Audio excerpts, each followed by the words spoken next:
सबसे पहले इन चैनल के देखने वाले जितने भी श्रोता हैं सबको पैर छू के प्रणाम कर रहा हूँ। बड़ा मज़ा आ रहा है कि सबसे बड़ी चीज़ है कि प्रयागराज जो जगह है वो आस्था का परिकाष्ठा है। कहीं ना कहीं यहाँ जिधर जाइए उधर आपको एक मंदिर मिलेगी। तो हमारे लिए बड़ा, हम जब भी निकलते हैं तो कम से कम 10 मंदिर सामने होती है और भगवान का दर्शन करते हुए निकलते हैं। और आशिकी को एक आस्था की जगह पे ही हमें बनाना था और हमने कोशिश भी की और आज वो संपूर्ण रूप से अच्छा हो भी रहा है। और हमारे पराग पाटिल जिसके डायरेक्टर हैं, अमरपाली दुबे जी हीरोइन है और हम हीरो हैं, और हमारे प्रदीप शर्मा जी जो हैं वो प्रोड्यूसर हैं। तो बड़ा मज़ा आ रहा है, सबका योगदान मिल रहा है और बड़ी खूबसूरत सिनेमा बन रही है। फिल्म में आम्रपाली दुबे को लिया गया, पहले 2 गाने उनके साथ आपके थे, एज ए लीड फिल्म में आप कर रहे हैं, तो क्या कहना चाहेंगे आप? देखिए, अमरपाली जी के साथ मेरा बहुत पहले सिनेमा हो गया होता। मुझे लगता है कि राजा बाबू सिनेमा जो बनी थी उसका हीरो पहले मैं ही था, लेकिन टाइमिंग उनकी मिली नहीं, उनका डेट हुआ नहीं। तब तक मेरी डेट कहीं लड़ गई तो मैं कहीं ना कहीं मैं बोला कि सर आप आगे कर लीजिएगा। तो उस सिनेमा का हिस्सा में नहीं बनाने, तो शायद मुझे लगता है कि बहुत पहले ही अमरपाली जी का और मेरा जोड़ी आया होता। लेकिन फिर उसके बाद सुजनी बनी नहीं हम दोनों की। तो ये होता है ना कि समय से पहले भाग्य से ज़्यादा किसी को कुछ नहीं मिलता है। तो शायद अभी ही समय था आस्की के लिए और वो समय मिला अमरपाली जी का और चीज़ें हो रही है और बड़ा खूबसूरत सिनेमा बन रहा है, क्योंकि अमरपाली जी अद्भुत एक्ट्रेस हैं। और इनके साथ काम करने का एक सबसे बड़ा मज़ा ये है कि वन टेक चीज़ें होती है और बड़ा मज़ा आता है। और जब कोई परफॉर्मर आपके सामने होता है ना, तो खुद को इंसान 100% नहीं 110% देने की कोशिश करता है।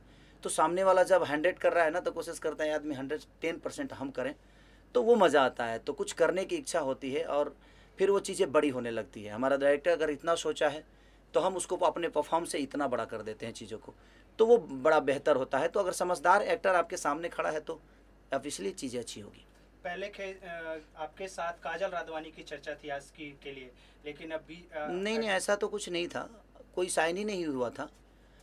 सब चीज़ें अपने लेवल पे थी, क्योंकि हमारी कहानी फाइनल नहीं हुई थी और चीज़ें था तो शायद उनका भी कहीं सिनेमा था, उनका भी डेट का पंगा था और मेरा डेट इधर था और उनके पास डेट शायद नहीं था। तो फिर हम लोगों ने अमरपाली जी को साइन किया। शायद हमारे प्रोड्यूसर का जो इच्छा था और डायरेक्टर का भी इच्छा था कि एक हमें जो करेक्टर है उसमें एक छोट जाति का करेक्टर है और उसमें फिट बैठना भी चाहिए। सिनेमा के हिसाब से करेक्टर होता है तो शायद चीज़ें वो लोगों को अच्छी लगती है और ये बेहतर सिनेमा होगा। आस्की किस प्रकार की फिल्म होगी? देखिए, कहीं ना कहीं एक जातिवाद जो सबको घेर के रखा है और वो चीज़ें जब सिनेमा आएगी तो हम बताएंगे रंजन भी आपको, क्योंकि वो एक अलग लेवल का आस्की है। आस्की दीवानगी ऐसी है, मुझे लगता है कि ऐसी दीवानगी किसी आस्की में आपको नहीं मिली होगी। जो जितने भी हिंदी में आस्की बनी है उस सारे आशिकी से ऊपर ये सिनेमा है, क्योंकि प्यार का मतलब ये नहीं कि किसी लड़की के लिए हम जान दे दें और जान ले लें। प्यार का मतलब ये होता है कि एक समाज को भी आईना मिले और उस प्यार के बदौलत सिर्फ उसी को नहीं सबको सम्मान मिले। तो ये एक सिनेमा है कि समाज को भी एक सम्मान की तरफ ये सिनेमा लेकर जाएगा और एक अपने जिससे वो प्यार करता है उसको भी लेकर जाएगा। अच्छा खेसारी जी, एक बात बताइए कि भोजपुरी फिल्मों के इस दौर में 20 साल, तकरीबन 20 साल हो गए, लेकिन वो आज तक स्थापित नहीं हो पाया। जैसे साउथ की इंडस्ट्री स्थापित है, बंगाल की इंडस्ट्री स्थापित है, आज मराठी फिल्मों की स्थापित हो गई। तो क्या कारण है कि हम लोगों की इंडस्ट्री स्थापित नहीं हो पा रही है? सबसे बड़ी चीज़ जानते हैं क्या है? उसमें कोई दोषी नहीं है और सब दोषी हैं। हमारे कहने का मतलब कि हमारी संख्या तो ज़्यादा है बट हम रिस्क लेना नहीं चाहते। हमारे पास मल्टीप्लेक्स नहीं है, हमारे सिनेमा को बढ़ावा नहीं मिलता है। दूसरी चीज़ कि हम अच्छी कहानियों पे काम नहीं करते।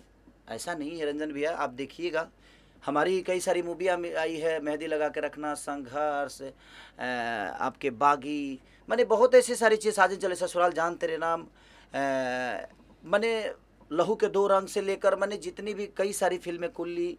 तो जब कहानी पे काम होती है तो हमारी ऑडियंस हमें वो मोहब्बत देती है, बट हमें सिर्फ काम ही करना है, हमें कहानी पे वर्क नहीं करना है, तो फिर कोई मतलब नहीं है। हमारा एक जगह जो है वो मुझे लगता है कि साउथ से भी ऊपर होनी चाहिए, लेकिन आज इंडस्ट्री साउथ ऊपर इसलिए है क्योंकि वो 100 करोड़ लगाना जानते हैं। तो जब वो 100 करोड़ लगाना जानेंगे तो शायद वो 150 करोड़ कमाना भी जानते हैं। तो जब हम लगाएंगे ही नहीं तो हम कमाएंगे क्या? और हमारे यहाँ 15 दिन में जब कहानी बन जाएगी तो सर कहाँ से वो अच्छी बन पाएगी? उसके लिए 15 महीना लगाना पड़ेगा आपको, कहानी पे, आपको मैं कहीं ना कहीं गाने पे, यहाँ तो सिर्फ हीरो का डेट मिला, भाई कुछ भी कर देना है, तो वो चीज़ें होगी तो सब शायद मुझे लगता है कि सबके लिए नुकसानदायक है। तो मैं आज की डेट में खुद ही कोशिश करता हूँ, खुद ही सोचता भी हूँ, और कहीं ना कहीं हमारी सोच कामयाब भी होती है। तो मुझे लगता है कि सोचने की ज़रूरत है, और हर डायरेक्टर को सोचने की ज़रूरत है कि अगर वो कहानी अच्छा लिखेगा, कहानी कुछ नई ताज़ा होगी, उससे समाज को अगर कुछ मिलेगा तो शायद हमारी भी कहानी, हमारी भी सिनेमा बड़े लेवल तक पहुंचेगी। और मैं इसमें नेताओं को भी दोष नहीं इसलिए नहीं दे सकता कि अगर आप उस लेवल के सिनेमा बनाएंगे, जैसे कि मेरी मेहदी 3 अभी रिलीज हुई तो कई मल्टीप्लेक्स में लगी और बड़े अच्छे रिस्पॉन्स रहे उसके। तो मुझे लगता है कि अगर अच्छी सिनेमा हम बनाएंगे तो उसका भी भविष्य बनेगा, और आज नहीं तो कल हमारी समाज उसको देखेगी। तो कहीं ना कहीं फैक्टर हर आदमी है, उसमें मैं भी फैक्टर हूँ, डायरेक्टर भी फैक्टर है, प्रोड्यूसर भी फैक्टर है, डिस्ट्रीब्यूटर भी फैक्टर है, और सरकार भी फैक्टर है। इसमें ऑडियंस का 1% का दोष नहीं है। अगर हम जो हिसाब की चीज़ें देंगे, मुझे लगता है उसी हिसाब से ऑडियंस हमें प्यार देगी।